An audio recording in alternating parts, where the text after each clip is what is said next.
Democracy, it isn't just what you do. Democracy is who we are and who we want to be together.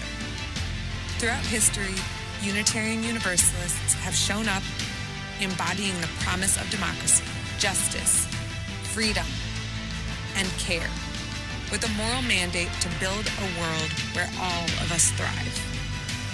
Today, much is at stake, and so much is possible. We've won battles some said were hopeless, winning reproductive health care in Kentucky, Michigan, and Kansas, mobilizing a pro-democracy majority in Ohio, and expanding Medicaid in North Carolina because of historic and sustained democratic action. Building partnerships, joining mass protests, becoming election defenders, poll workers, and chaplains, demanding accountability from our local representatives, and igniting historic voter turnout. Now is the time to show up again and again and again, at the polls, on the doors, on the phones, and in our congregations and in our streets. Because democracy is powered by people. We, the people. Join us.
welcome you.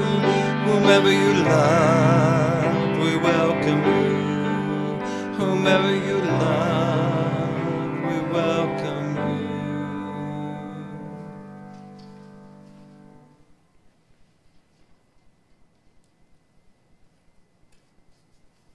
Good morning.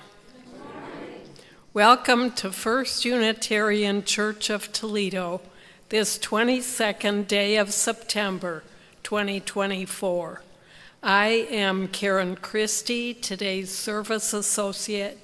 I'm here with Reverend Tim Barger, the Toledo Unitarian senior minister.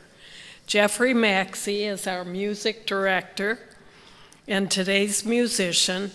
Ginny Gottman is our Director of Lifelong Learning, and she will tell the story.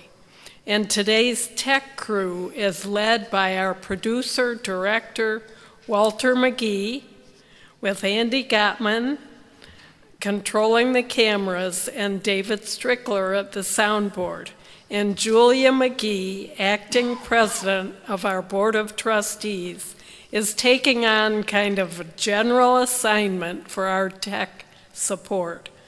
We have many more volunteers helping too, with greeters in the lobby and religious education helpers for today's RE activities. And we have a kitchen crew who are in the kitchen preparing for coffee hour. We are a church with no official doctrine or creed. You don't have to sign anything that states "we believe" in order to be a member of this religious organization. But we do encourage all to develop their own credos as they develop their individual beliefs. We support each other in our searches for truth and meaning, and sometimes finding. We welcome everyone as we sang in our opening song. If you are a visitor, you may notice in the pew rack in front of you a bookmark with some details about Unitarian Universalism. Feel free to take it with you. There is also a yellow card that you may use to introduce yourself to us. If you include your email address, we will send you our weekly email with news of our various activities.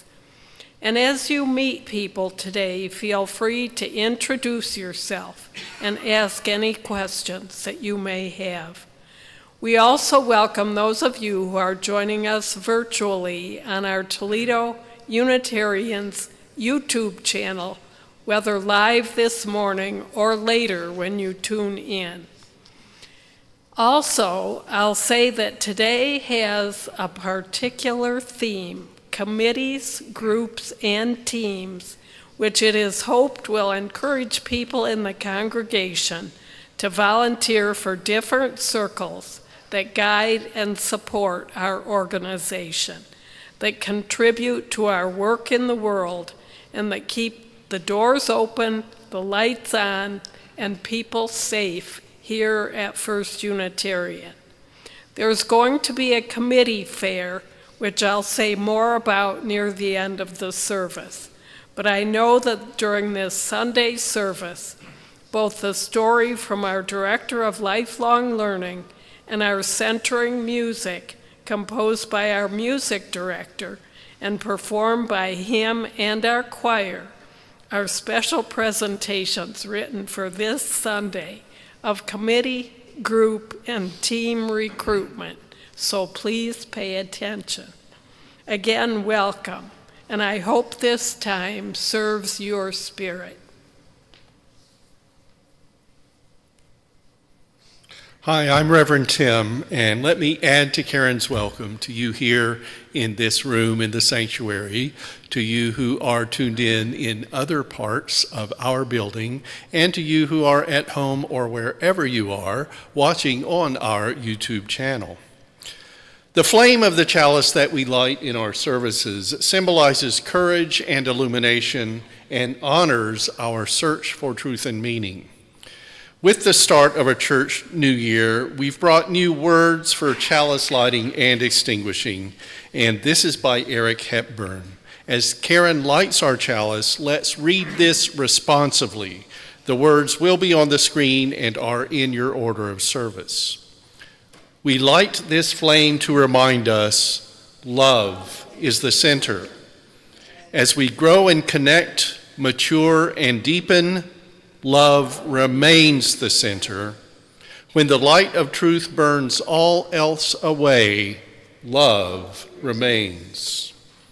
And while we're reciting together, Karen will lead us in the covenant of our congregation. This is not a creed, but what we share with general agreement and what we as a religious community work toward. Love is the doctrine of this church. The quest for truth is its sacrament, and service is its prayer.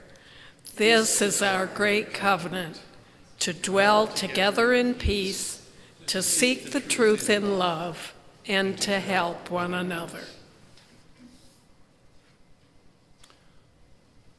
On our minds, in our hearts, and with our spirits, we think of the ways of the world, the state of the nation, the serenity of our own souls.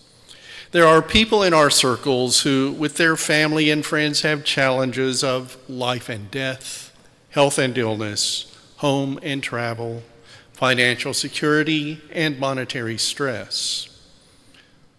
Also on our minds, in our hearts, and with our spirits, decisions are being made by ourselves and by others on how we can live our best lives, which sometimes means aspiring to that and realizing we have moves yet to make to reach aims and goals.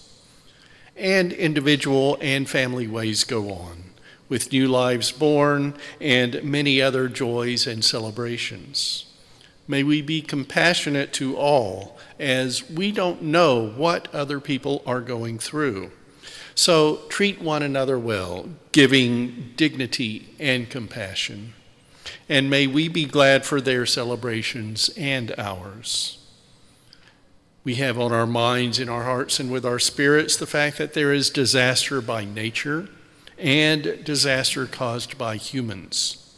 That inequality, inequity, and racism are in our societies. And we can do our own parts not to oppress, to celebrate many cultures, to grow in self and universally. Disaster caused by humans includes war and other armed conflict. Yesterday was the United Nations International Day of Peace. The website of the Geneva Academy of International Humanitarian Law and Human Rights gives us the information that currently there are more than 112 armed conflicts in the world. Most of them conflicts within countries, some by what the Academy calls non-state actors, and others being military occupations. But there are also international armed conflicts. We generally know about Ukraine at war with Russia after Russia invaded Ukraine. And we know about Israel and anti-Israeli terrorist organizations based in Palestine, Syria, Lebanon, and the government of Iran, and that there has seemingly not been peace in the Middle East really in the lifetimes of any of us alive today. The Academy this year added armed conflicts in Mexico involving gangs and drug cartels to its list of non-international armed conflicts in Mexico, given the level of organization of the cartels and intensity of violence, it says. May peace prevail in the world, and may we work for it more than one day. One reason we join in religious gatherings is to realize common links. The uncommon is here too. Let's be together in faith, hope, and love, physically and in spirit. You might have your own items for meditation, contemplation, and prayer, so we include the unsaid here in these services as we are in community. We can share burdens and be glad for accomplishments. And now please join us, including our choir, for our opening hymn, number 1054, Let This Be a House of Peace. The lyrics will be on the screen. And today we're actually only going to do verses 1 and 3 today.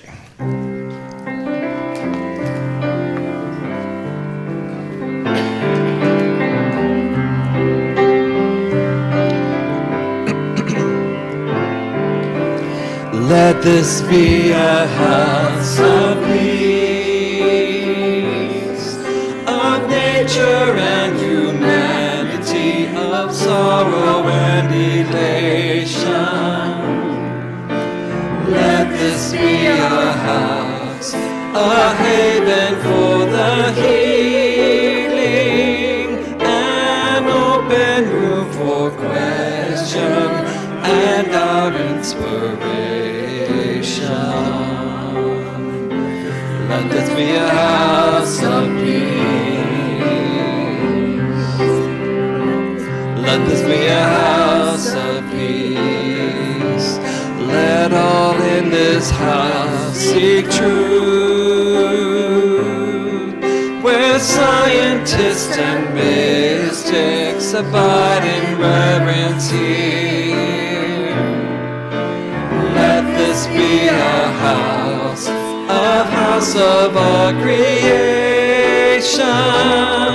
where works of art and melodies consecrate the atmosphere.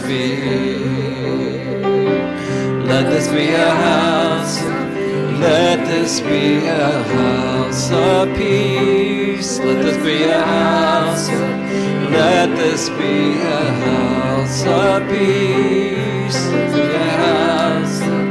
Let this be a house of peace.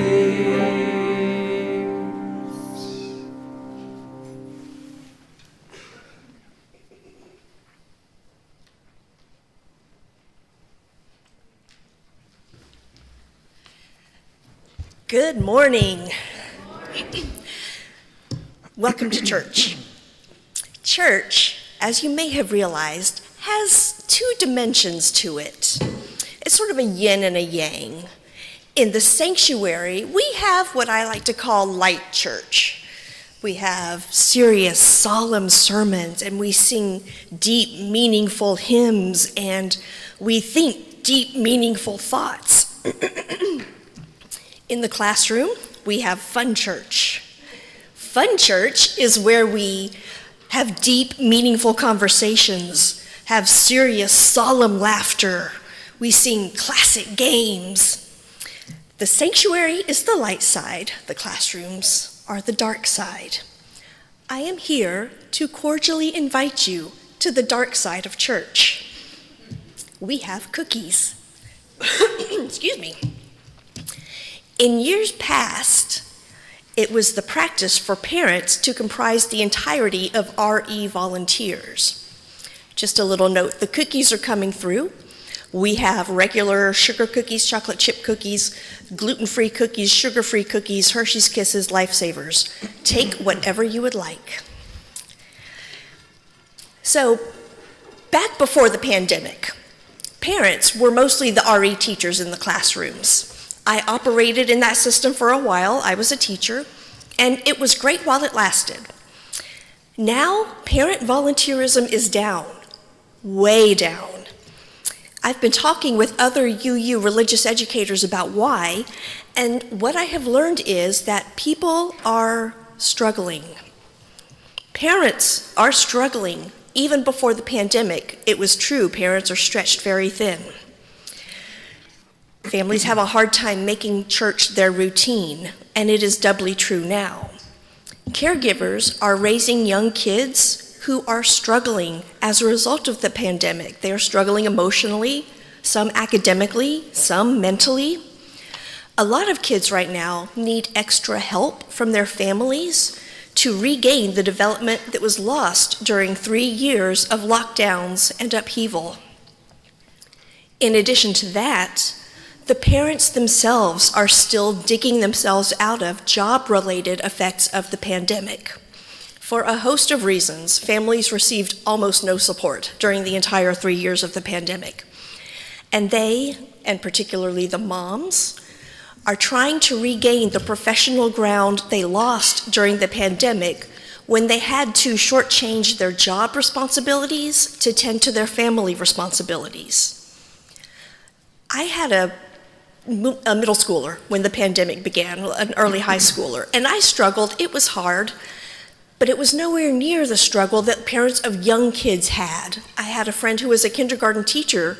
She said all she could do during the pandemic was make eye contact with her kids over Zoom once a day. That was the only thing she could do with the kindergartners. Excuse me. The parents have been asked to perform at an almost impossible level, and they were asked to perform it every day for 3 years. Some religious educators have suggested requiring parents to volunteer in the classroom while their kids are in our program. But that is not a realistic solution, and more importantly, it is not a loving solution. Young parents, on the whole, are overwhelmed and exhausted. They need help. Requiring them to do work at church means they will stop coming to church. It is too much to ask right now. The parents themselves need care from their church and their congregation. Their hearts need tending to. They are hurting and they need rest. That is where we come in. We are the reserve troops. We are Unitarian Universalists, and this is what we do. We know that there is no, your end of the boat is sinking. This boat belongs to all of us. During the committee fair, I will be signing up volunteers to be classroom helpers, so count on it. Prepare yourselves, and we particularly need more male identifying helpers. If you think you don't have the skills to do this, you could be right. I did not have the skills to do this when I started. I have mentioned before that when I started attending a UU church, I had no intention of being involved with the kids. I didn't know how to do it. But help was needed, and I did it. And now I can tell you that all of church, the music, the sermon, making coffee, counting the collection, working in the garden, sweeping the kitchen floor, all of it is religious education. Again, the words I've said before from Connie Goodbread. Unitarian Universalism is all we teach. Religious education is all we do. The congregation is the curriculum. Our kids are already learning from all of us. All facets of our church lives demonstrate how we treat each other, our shared spaces, and the earth. That is church. That is the curriculum. Yes, we have 8 principles and Article 2 revisions and values, but that is not why we come to church. It's not why we bring our kids to church. We come to church to be held in this sacred community. And now I am inviting you, in our time of need, to come and step into the dark side of our church. You will love our kids, I promise. You will love spending Sunday mornings with them, I promise. And we really do have cookies.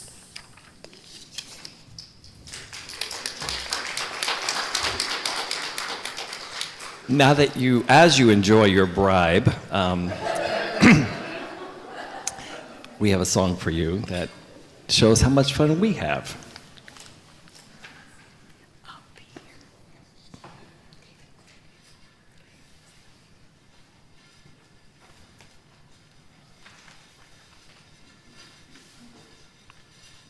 We'll have it in a minute. David, you need to unmute it, please. Well, we got started at the top, so I know where it's at.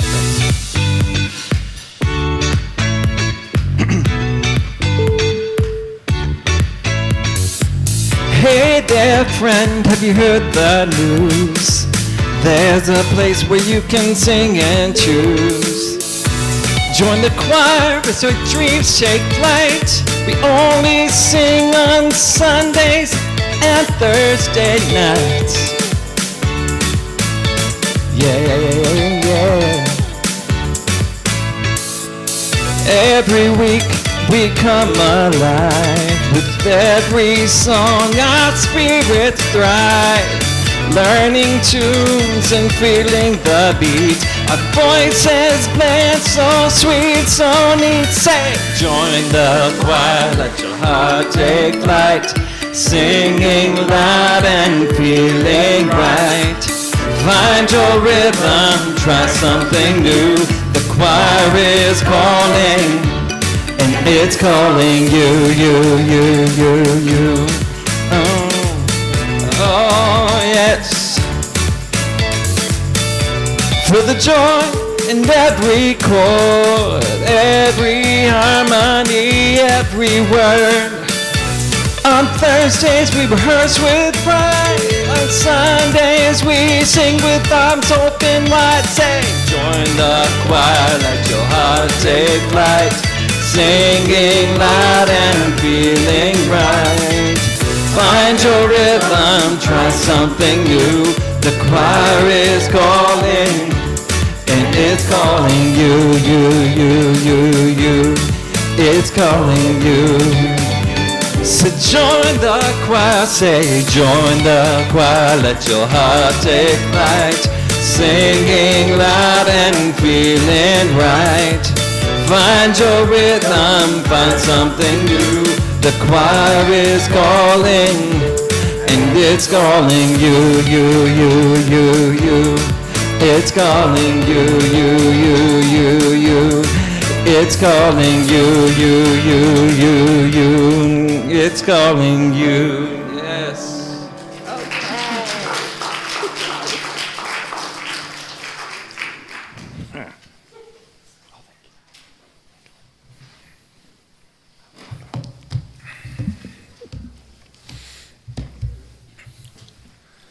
Today is the pagan holiday Mabon, a harvest celebration recognizing the scientific aspect of today being the autumnal equinox, the first day of fall, when day and night are the same length of time. The book Seasonal Dance, How to Celebrate the Pagan Year by Janice Brock and Veronica Williams tells us that Mabon is a Welsh word for sun, S-O-N, and Mabon is the Celtic divine child. Mabon is also known as the Great Prisoner.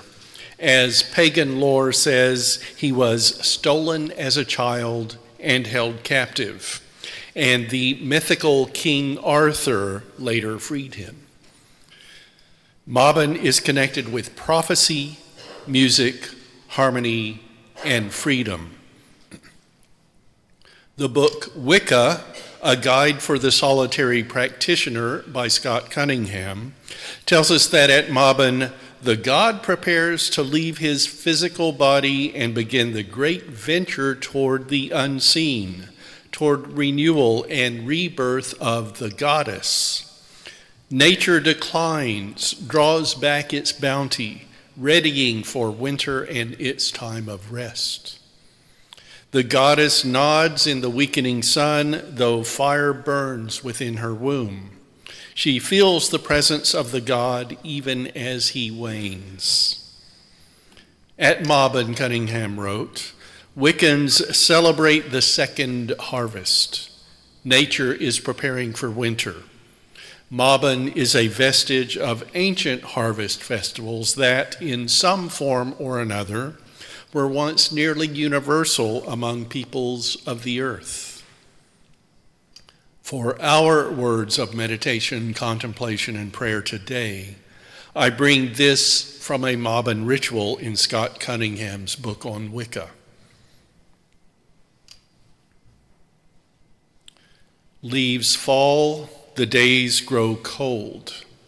The goddess pulls her mantle of earth around her as you, O great sun god, sail toward the west to the lands of eternal enchantment, wrapped in the coolness of night. Fruits ripen, seeds drop, the hours of day and night are balanced. Chill winds blow in from the north, wailing laments. In this seeming extinction of nature's power, O blessed goddess, I know that life continues. For spring is impossible without the second harvest, as surely as life is impossible without death. Blessings upon you, O fallen God, as you journey into the lands of winter and into the goddess's loving arms.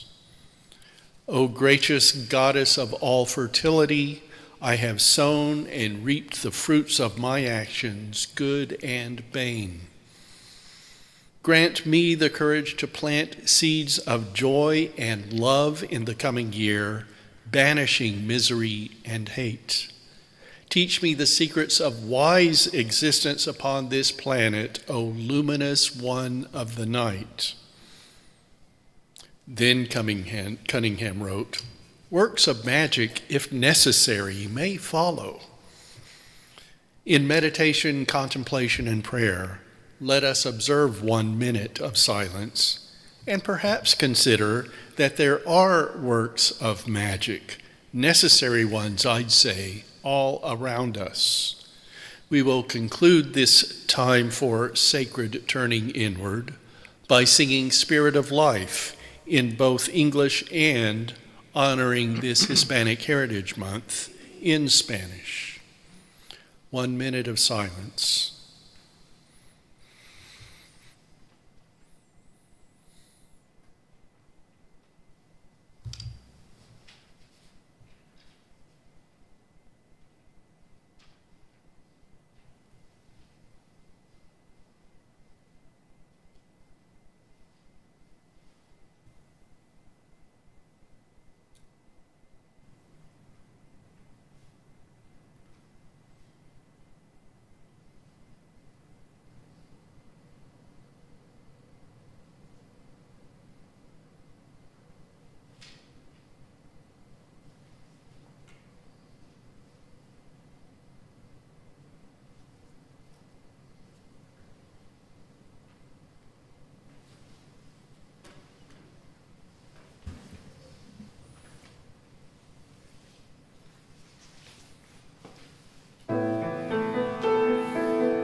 Spirit of life, come unto me. Sing in my heart all the stirrings of compassion. Blow in the wind, rise in the sea. Move in the hand, giving life the shape of justice. Wounds hold me close, wings set me free. Spirit of life, come to me, come to me. Spirit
The reading for today is 3 quotations on committees.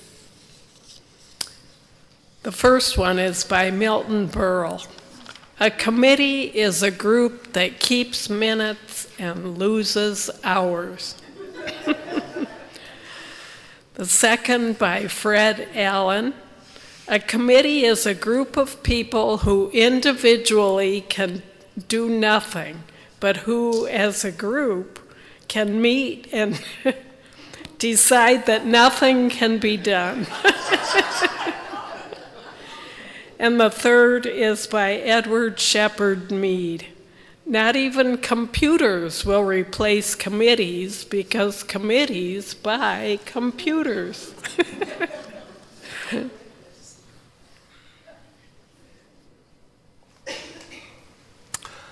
I want to do something a little bit different.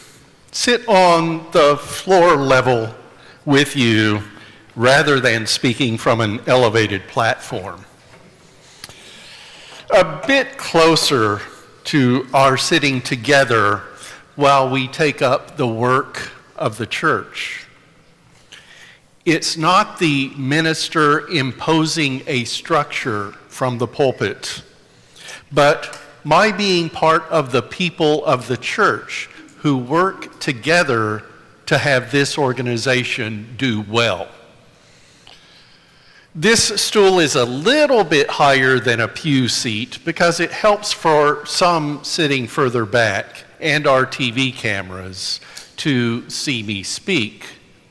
But pretend we're all on the same level in a room, meeting to get some church work done. Get comfortable in your pew or your seat in the back bay of the sanctuary, or where you viewers are sitting at home. Today, I'm talking about committees, groups, and teams, and one crew, our kitchen crew. I want you to be at ease while I ask you to take part in the work of the church and in the fun of the members of this congregation. To take part by getting involved yourself in the committees, groups, teams, and a crew of First Unitarian Church of Toledo. The first thing you might be thinking of is the Board of Trustees, or another group in which members take part in the business and office aspects of First Unitarian. Those are important, and I hope you'll take part as you can. It doesn't have to take all of your spare time. Consider this quotation from Catherine Whitehorn. Any committee that is the slightest use is composed of people who are too busy to want to sit on it for a second longer than they have to. Those are the meetings with an agenda, and I hope a time limit that you might do some advance work for so the meeting goes smoothly, stays on topic, and you're done in a reasonable amount of time. But it's not all business here, even on the business-focused committees. Activity in committees, groups, and teams of the church is a way to help people live their religion. In Unitarian Universalism, because we don't all have the same beliefs and don't follow the instruction of only a limited source of sacred scripture, there can be much more variety in and growth through the committees, groups, and teams of our congregation. There are different types of groups serving a variety of purposes. Identity groups are a way to caucus among people who share that identification. Some of the more common identity groups are based on a person's culture, gender, race, or sex. There is a need for people sometimes to talk among those who share a commonality. I don't see it as excluding, but necessarily limiting the activity to those who have the identity. When others not having that identity are present, sometimes it feels necessary not to address certain topics.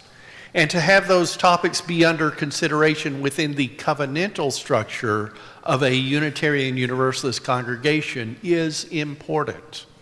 And something that another group, even if it's open to many faiths, can't address in the same way. We have a men's group at First Unitarian, and I honor the fact that members of the congregation asked to form it within our covenantal structure, rather than just making it a social circle not formally part of our congregation. The limiting factor of that group is that attendees identify as male. There aren't tests of sex or gender, just the person's self-identifying. We don't at present have a specified women's group, though, as has been pointed out to me, many of the committees, groups, and teams, in a way, are women's groups just because no men have joined. As a church, it's true that we welcome all, but sometimes you might benefit by meeting only with other people who share a commonality in addition to being a Unitarian Universalist. Gathering in shared identity is needed small group ministry. Paula Cole Jones has been a leader in both the adoption of Unitarian Universalism's eighth principle to build a beloved community that is anti-oppressive, anti-racist, and multicultural. She also was one of the drafters of the revised Article 2 of the Unitarian Universalist Association bylaws, which describes our faith. Paula Cole Jones has spoken about being a community of communities, all of us together under one roof. But that is not just a singular community, is it? It's one of communities, recognizing that there are still boundaries between and among groups, and we honor the different ways not by removing all the identification lines, but by joining in larger circles to share based on our individual and smaller group ways. I've heard a saying all my life that the world will be a better place when everybody is tea-colored. But that doesn't quite scan in reality. Remember Martin Luther King Jr.'s statement that people should not be judged on the color of their skin, but the content of their character. And people look for commonality, so even if we were all tea-colored, we would have geographic and other differences still. All of that getting us to recognizing the need for smaller groups that have a need to be among themselves and in larger circles, committee to congregation.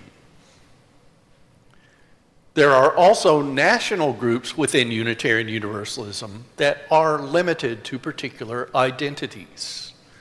Some that came to my mind, and I'm reading their descriptions from websites, are Trust, Transgender Religious Professional Unitarian Universalists Together, an organization of transgender Unitarian Universalists who are living out a call to ministry within Unitarian Universalism. Its mission is to advocate for the gifts, safety, liberation, and leadership of trans religious professionals in Unitarian Universalist ministries and institutions. There's Black Lives of Unitarian Universalism, BLUE, which seeks to expand the power and capacity of Black Unitarian Universalists within our faith, providing support, information, and resources for Black Unitarian Universalists, and doing justice-making and liberation through our faith.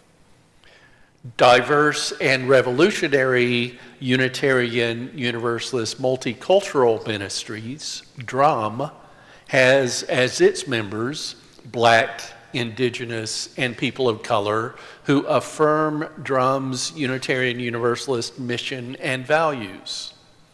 And the Unitarian Universalist Women's Federation states that membership is open to women and gender-expansive people, but all genders are welcome to support the UUWF's work through financial support and participation in its all-gender programming. We're open to forming more identity groups at First Unitarian Church of Toledo if there are people who would be leaders or help to lead. For it's not a good group if church leadership decided it needs to be formed and led just so we'll have something in that category. Maybe people of color will choose to meet less formally without the structure of a formal committee. Would we impose a non-binary people identity group without having a non-binary member ask for one? Better to have it led by someone identifying as non-binary. People who have brains that work differently than might have been considered a standard way are claiming the identity of neurodivergent.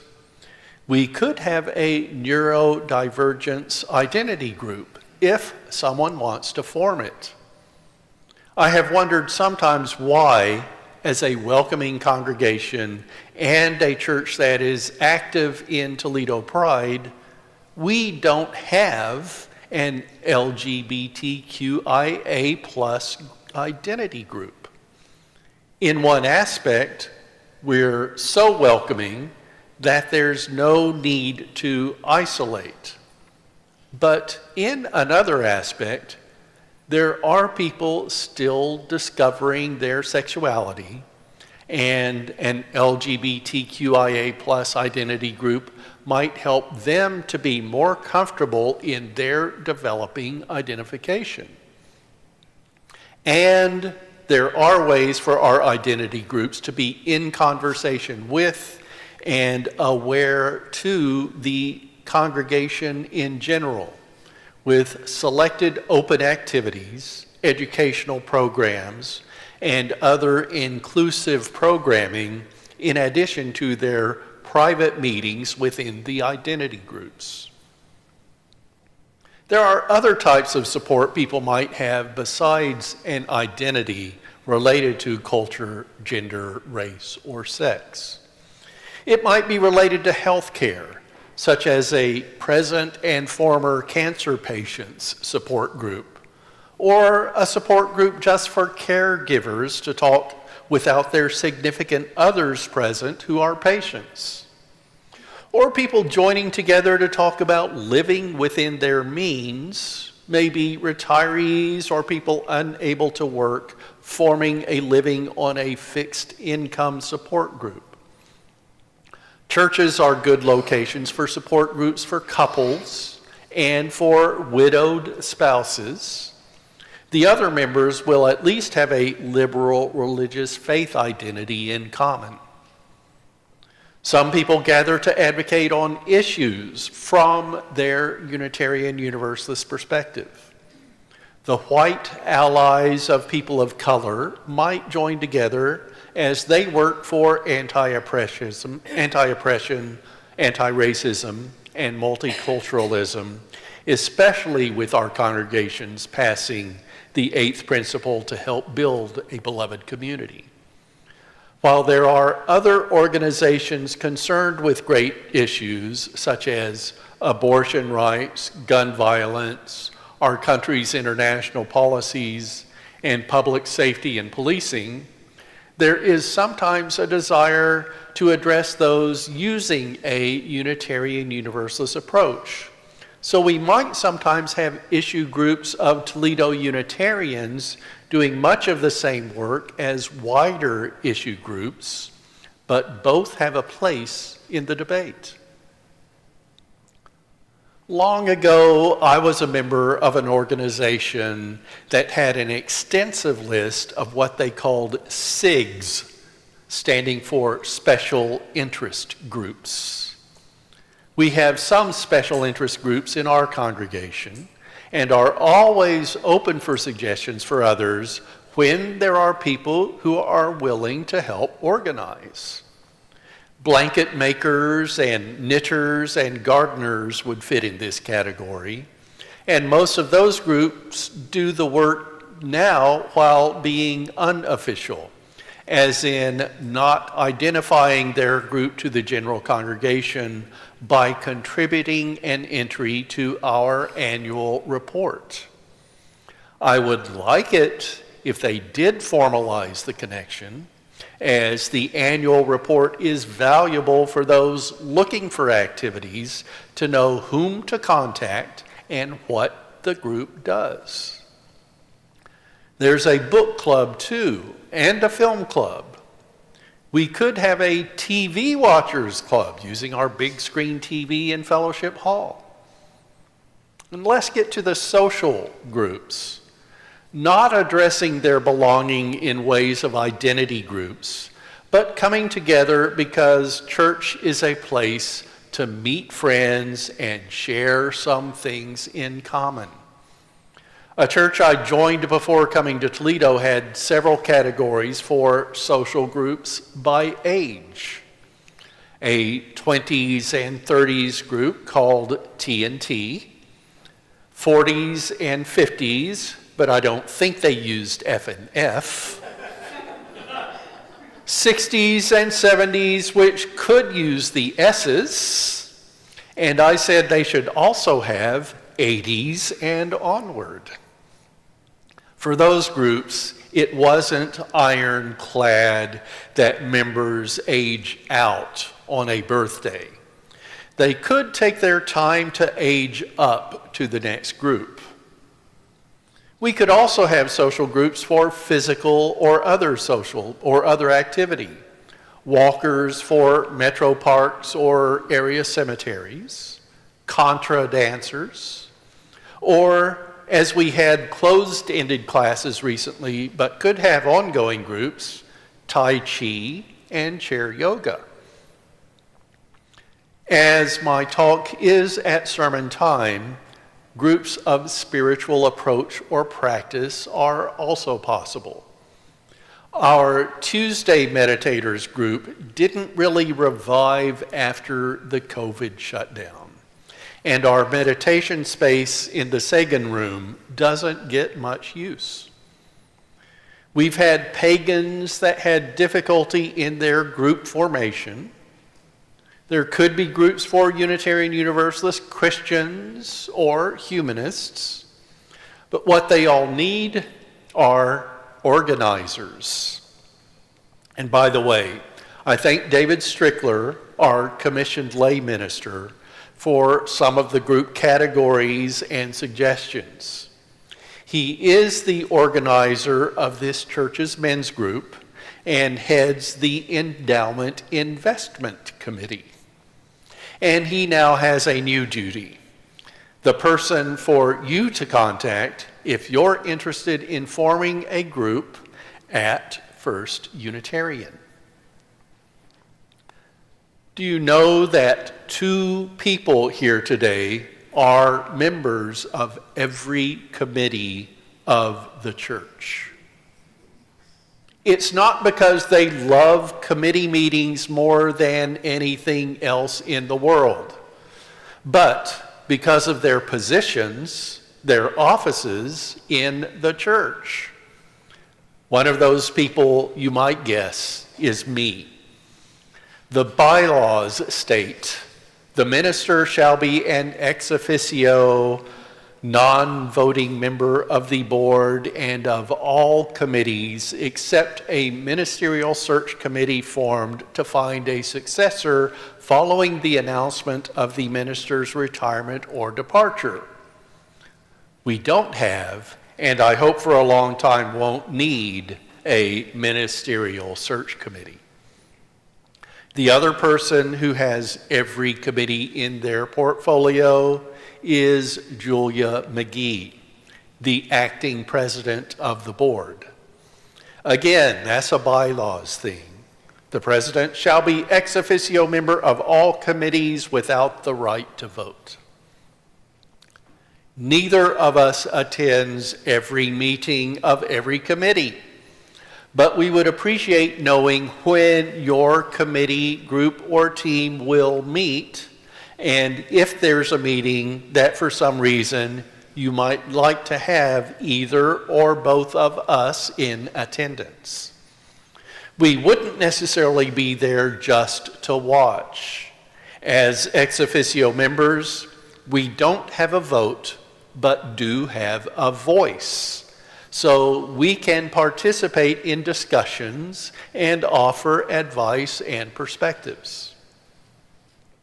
For too many Toledo Unitarians, it seems that we're a Sunday-only church.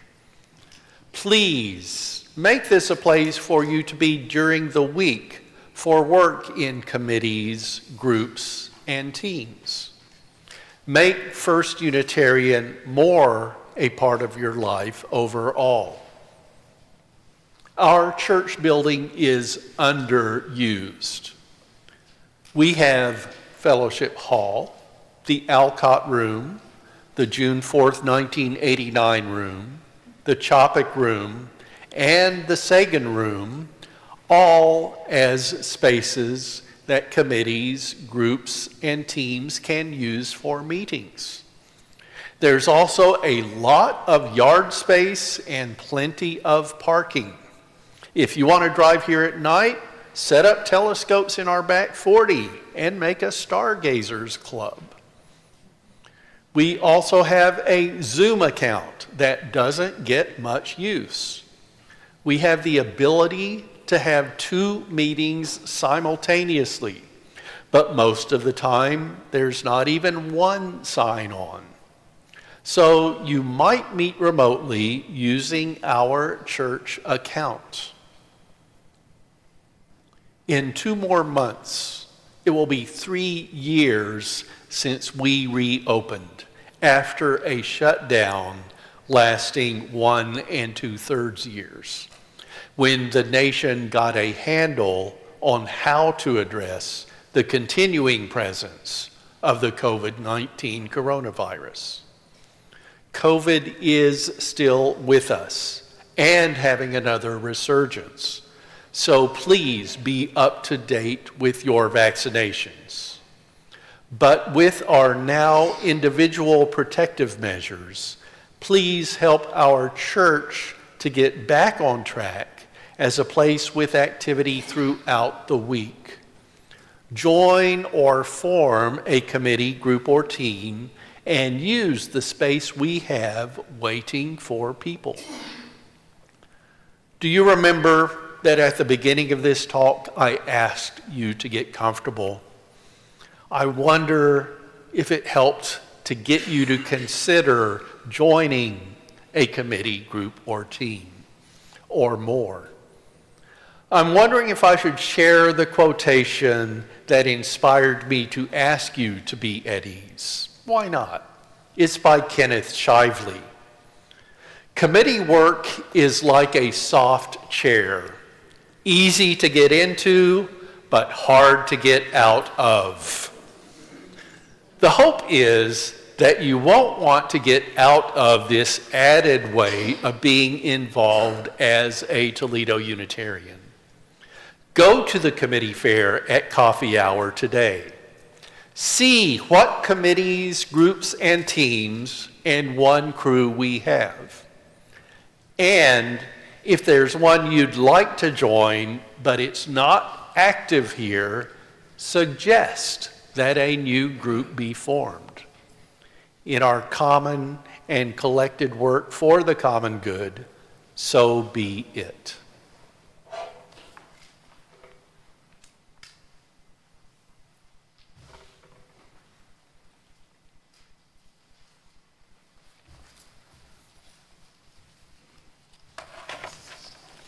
The words for the offering are by Victoria Weinstein. The purpose of the church is to encourage all who gather there to grow more generous in spirit and in action. This is the great end of all the world's faith traditions, to bring the human being closer to the divine by acts of creation and compassion. We now take an offering that allows us to exercise that all-important generosity of spirit, an offering that supports this self-supporting church and its many ministries. The gifts of the congregation will be most gratefully received. Now we are asking you here in this room and you who watch on the screen to honor the Toledo Unitarians in part through your generous financial giving. We are primarily a self-supporting congregation, so members' pledges are very important to us, but it would also help if you put a little bit extra in the basket. We will pass the basket, and the offering will now be given and gratefully received. I would like to bring your attention to the screen. You can also mail a check to the First Unitarian Church or use one of the QR codes. The one to go to our website, uutoledo.org, where you will click Give and then Online Giving, and the one for Venmo that you can also use to make your donation. Anybody here who might miss the basket passing can leave a pledge, payment, or donation in the basket at the back, in the front, back of the church, out the church, in the lobby, the basket on the table. There is also a card in the pew racks listing different ways that you can make a financial contribution to the church. Thank you for helping Unitarian Universalism thrive in Toledo.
Give them garlands instead.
is the coming soon part of our service, where we tell you what's on the calendar for next week. We give some announcements, and we also let you know what's up for right after the service. Join us for Spiritual Forum at 9:45 on Sunday for music, meditation, and making. Those attending Spiritual Forum will listen to music and create a collaborative Unitarian Universalist art piece using the tempos and tone to influence creativity. Then for the Sunday service at 11 a.m. here in the sanctuary and on our YouTube channel, our commissioned lay minister, David Strickler, will lead the service, speaking on renewing our understanding of polity, which is pretty much the way our self-supporting religious organization tries to guide itself well. I told you at the beginning of the service that I would talk about this. Today, our committee fair will be held in Fellowship Hall during coffee hour until 1 o'clock, which is when our coffee hour regularly ends. All committees, groups, and teams of the church listed in our annual report were invited to take part.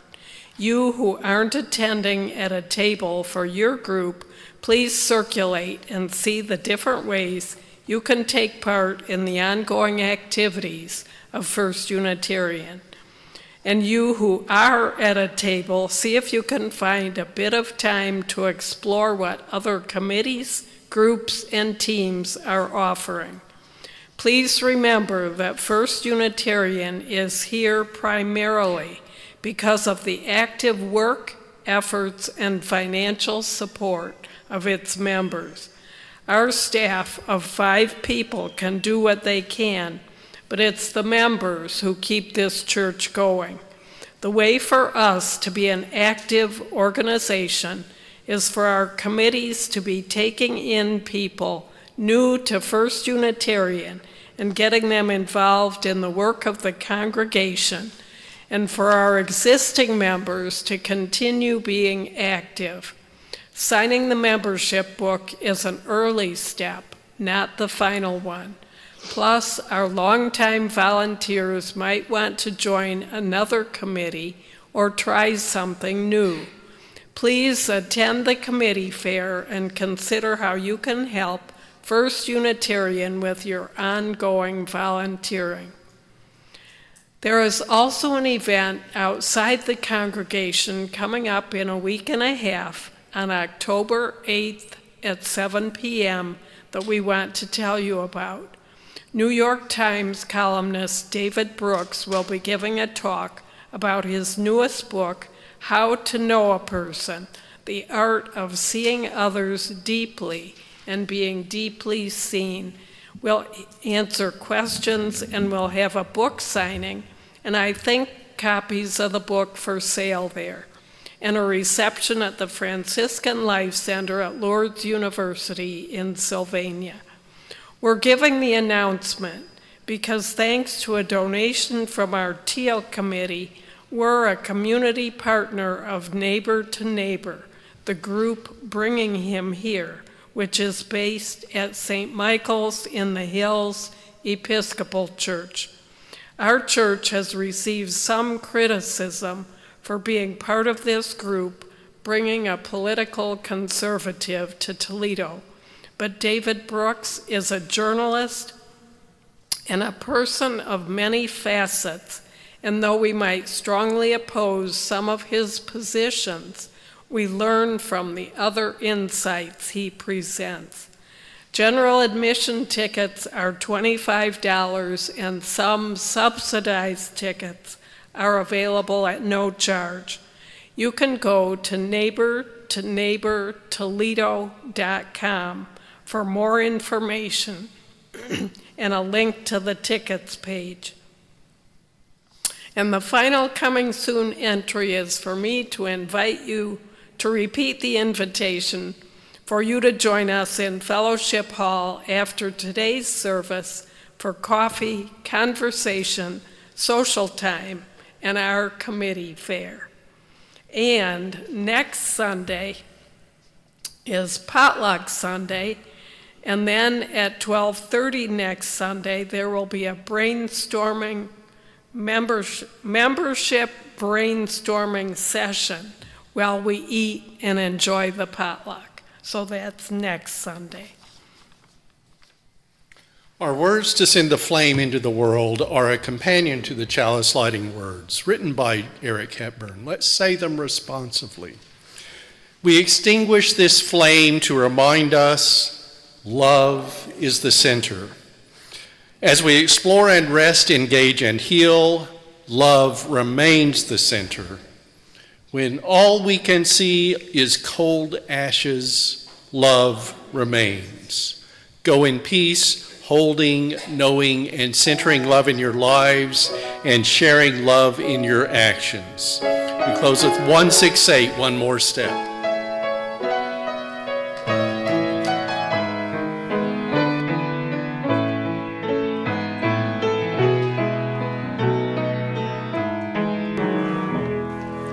One more step, we will take one more step, till every piece for us and everyone will take one more step. One more word, we will say one more word, till every word is heard by everyone will say one more word. One more prayer, we will say one more prayer, till every prayer is heard by everyone will say one more prayer.